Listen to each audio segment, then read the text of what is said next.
लोकसभा बक्सर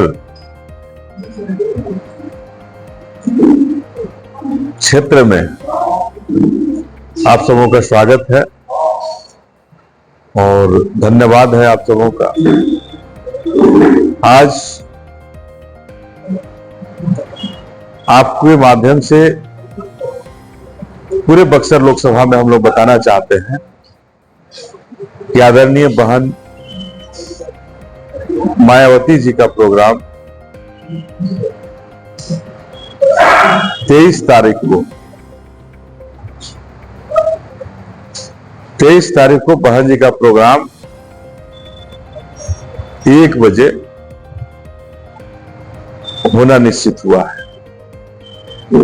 काफी दिनों बाद वो बक्सर आ रही हैं और तमाम कार्यकर्ता, बहुजन समाज के लोग जो बहन जी के प्रति आदर रखते हैं, उनके अंदर एक उत्तेजना आई है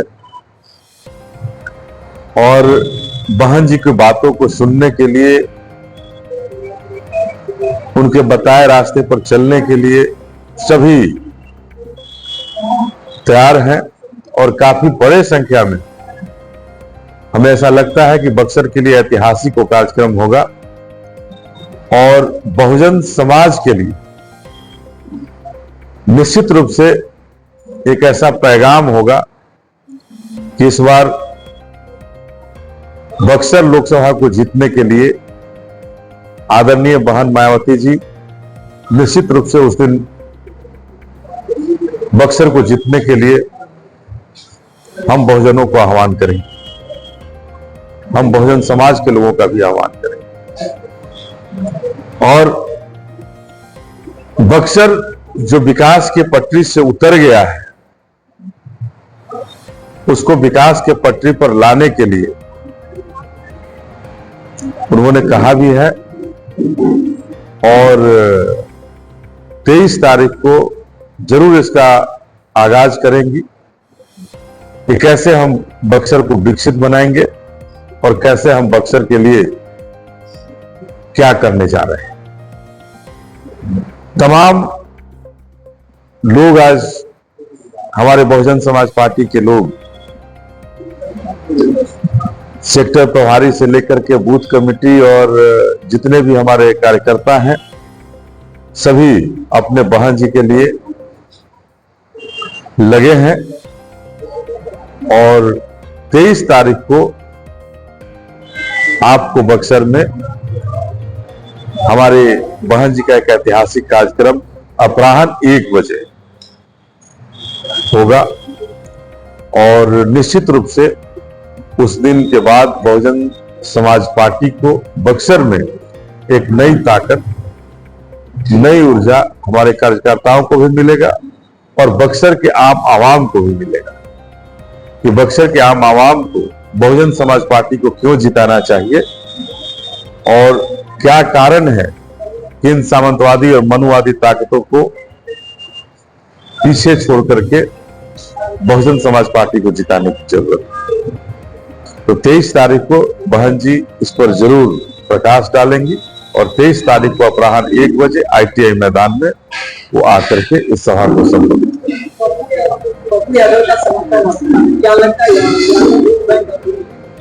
निश्चित रूप से पप्पू यादव जी का समर्थन मिला है, उनकी पार्टी का मिला है। उनके लोग आज से ही घूम रहे हैं और क्षेत्रों में अपने आप को लगा रहे हैं कि बहुजन समाज पार्टी को जिताने का काम करेंगे। निश्चित रूप से एक नई ताकत हमारे बक्सर को उन्होंने देने का काम किया है।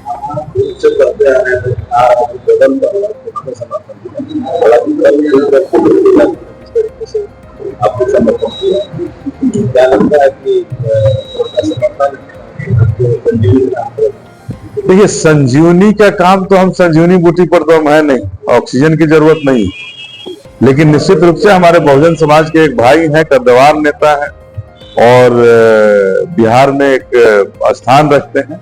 निश्चित रूप से उनका समर्थन हमें हौसला देने का काम करेगा और हमारी बहुजन समाज पार्टी को एक नई आयाम देने का काम। एक चीज उन्होंने कहा कि हम राहुल गांधी को प्रधानमंत्री के पद पे देखना चाहते हैं, जबकि आपकी पार्टी जो अध्यक्ष है बहन मायावती जी, वो बिल्कुल इस गठबंधन से, इंडी गठबंधन से अलग। आप उस पर क्या कहिएगा? क्या आपका भी वही विचार है राहुल गांधी के? देखिए, हमारा विचार स्पष्ट है कि हम लोग अपनी बहन मायावती को देश का हुक्मरान बनाना चाहते हैं। हम बहुजन समाज पार्टी के सिपाही हैं। लेकिन वो तो कह रहे हैं, देखिए, वो हमें बक्सर में सपोर्ट किए, हर जगह उन्होंने बहुजन समाज पार्टी को सपोर्ट नहीं किया। बक्सर में उन्होंने कुछ देखा होगा और उन्होंने जो आगे भी कहा कि चूंकि इंडिया गठबंधन के जो उम्मीदवार हैं वो उम्मीदवार आरएसएस के कैडर से, सामंतवादी और मनुवादी विचारधारा के, इसलिए हम उनको समर्थन नहीं करेंगे। इसलिए उन्होंने ये भी तो कहा है ना, और उनका एक सब जगह आ भी रहा है इंडिया गठबंधन के उम्मीदवार का कि कांग्रेस से हमारा ये नहीं रहा है, कांग्रेस को हम का विरोध करते हैं।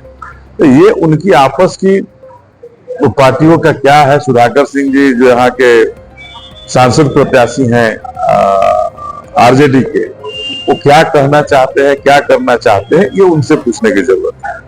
क्या हमारे बयान का समर्थन करते हैं? किसने? देखिए, पप्पू यादव जी ने बहुत सारी बयानें दी हों, तो हम सारे बयानों को लेकर कुछ नहीं कर सकते हैं ना। उन्होंने हमें सपोर्ट किया है, हाँ, हम उन बातों को लेकर उन्हें धन्यवाद देते हैं। उन्होंने हमें सपोर्ट किया है, इससे बड़ी खुशी हमें क्या होगी। हम ये तो कंडीशन नहीं रखे हैं कि आप हमको सपोर्ट कीजिएगा। उन्होंने कहा कि मैं बक्सर से बहुजन समाज पार्टी के उम्मीदवार अनिल चौधरी को सपोर्ट करता हूँ।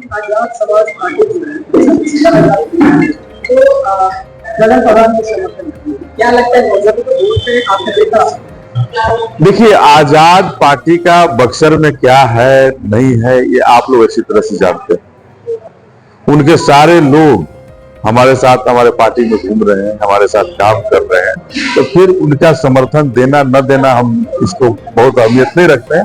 और आज आपके सुहलदेव पार्टी के भी लोग, आज सुहलदेव राजभर पार्टी की जो है, उन पार्टियों का भी समर्थन आज हमें मिला है। उनके सारे लोग प्रदेश से लेकर के जिला तक के आज बहुजन समाज पार्टी के को समर्थन दिए हैं, अनिल चौधरी को समर्थन दिए हैं। तो ये एक नई श्रृंखला शुरू हुई है और बहुजन समाज की जो पार्टियां हैं वो भी मदद करने के लिए आ रही है कि नहीं, हम बहुजन समाज पार्टी को जिताना चाहते हैं। देखिए, लक्ष्य हम नहीं रखे हैं, लक्ष्य बक्सर की जनता रखी है कि इस बार बक्सर से मनुवादी और सामंतवादी का जो आरक्षण है उस आरक्षण को खत्म करके और बहुजन समाज के नाम हम अपने बक्सर को बनाएंगे। और जो भी आज हमें समर्थन दिए हैं, चाहे वो पप्पू यादव जी दिए हैं, सुहलदेव पार्टी जी के पार्टी के प्रदेश अध्यक्ष, और जो भी उनके लोग दिए हैं, उपाध्यक्ष हैं, उन सबों को मैं अपने तरफ से, अपनी पार्टी की तरफ से बहुत बहुत धन्यवाद देना। निश्चित रूप से आएंगे वो जब समर्थन दिए हैं तो जब निश्चित रूप से आकर के हम हमारे लिए वोट मांगने का काम करेंगे और बहुजन समाज पार्टी को जिताने के लिए हर ताकत वो भी लगाएंगे। देखिए, ये कहना कि यादवों का वोट एक तरफा किसी के साथ आ जाएगा, मैं ये नहीं करना चाहता हूँ। हम किसी पार्टी और किसी खास जाति विशेष की बात में नहीं कर रहा हूँ, लेकिन हाँ, जिसकी जितनी ताकत है वो अपनी ताकत लगा रहे हैं, तो निश्चित हमारे लिए बहुत गौरव की बात है और हम इसके लिए उन्हें धन्यवाद देना चाहेंगे। वो आकर के हमें मदद के लिए कहे हैं और यहाँ बहुजन समाज पार्टी को जिताने की बात उन्होंने कही, इसके लिए मैं धन्यवाद देना चाहूँगा। पांचवा चरण का चुनाव है, तो ऐसे में बहुजन समाज पार्टी अभी किस स्थान पर?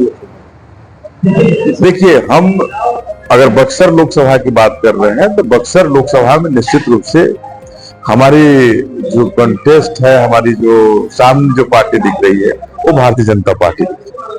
राजद इस लड़ाई में कहीं नजर नहीं, राजद कहीं लड़ाई में नजर नहीं आ रही है, भारतीय जनता पार्टी के साथ लड़ाई है। और अभी की जो स्थिति है, भारतीय जनता पार्टी के साथ निश्चित रूप से लड़ाई है, लेकिन अभी आने वाले समय में भारतीय जनता पार्टी भी पीछे छूटेगी और बहुजन समाज पार्टी की लड़ाई किसी से नहीं होगी और ये निश्चित रूप से हम बक्सर को जीतने जा रहे हैं।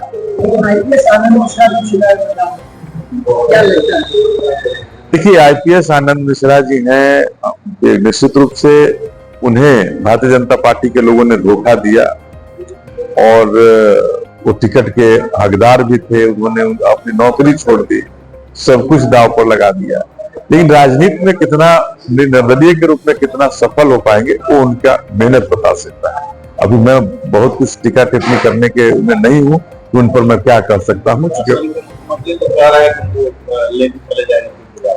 देखिए, अगर राजनीति में आए हैं, यहाँ काम कर रहे हैं, घूम रहे हैं, तो कोई मुख्यमंत्री रहे या प्रधानमंत्री रहे, किसी को ले जाने का हक और अधिकार नहीं हो सकता है। ये सबका हक है, किसी का भी हक है हमारे खिलाफ लड़ सकते हैं और कहीं से लड़ सकता है।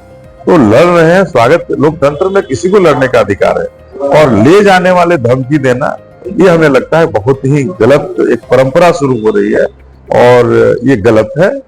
आपने मनवादी और समाजवादी की बात की, कौन है मनवादी और समाजवादी?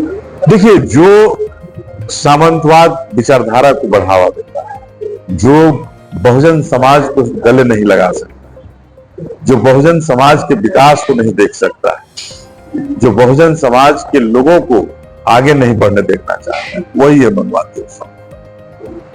खुले मंच से असम के मुख्यमंत्री ने कहा है कि मुस्लिमों को आरक्षण नहीं, इस पे आपके विचार क्या है? देखिए, ये बड़ा दुखद परिस्थिति पैदा हो रही है।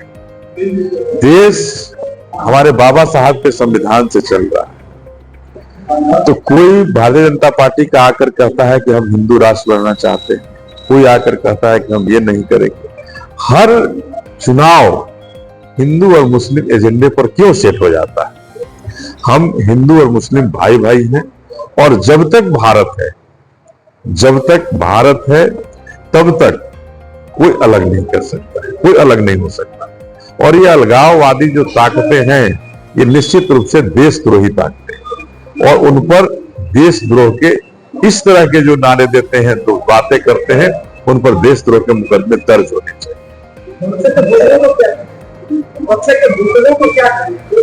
बक्सर के तमाम अवामों को कहना चाहेंगे कि इस बार बक्सर के विकास के लिए, बक्सर के नई ऊंचाई पर ले जाने के लिए अपने बक्सर के बेटा अनिल चौधरी को चुने और बहुजन समाज पार्टी को जिताए, जिससे बक्सर विकास की नई गाथा लिख सके। एक अंतिम प्रश्न है आपसे, इंडी गठबंधन के अंग जो दिल्ली में घटना घटी है, के साथ और उनके साथ राजधानी का मामला है, इससे आप क्या लगता है? हालांकि वो भी अंग है इंडी गठबंधन के। देखिए, मैं उस घटना से बहुत, चुके अभी मैं काफी चुनाव प्रचार में व्यस्त रहा हूं, बहुत ज्यादा उस घटना के बारे में नहीं जानता हूं, लेकिन किसी भी महिला के साथ, चाहे वो उनकी पार्टी का हो या न हो, किसी भी तरह की महिला, किसी भी समाज से आने वाली महिला के साथ अगर छेड़छाड़ होता है, कोई दबाव दिया जाता है, ये हमेशा शर्मनाक होगा और हमारे सभ्य समाज के लिए उससे ज्यादा शर्मनाक कुछ नहीं।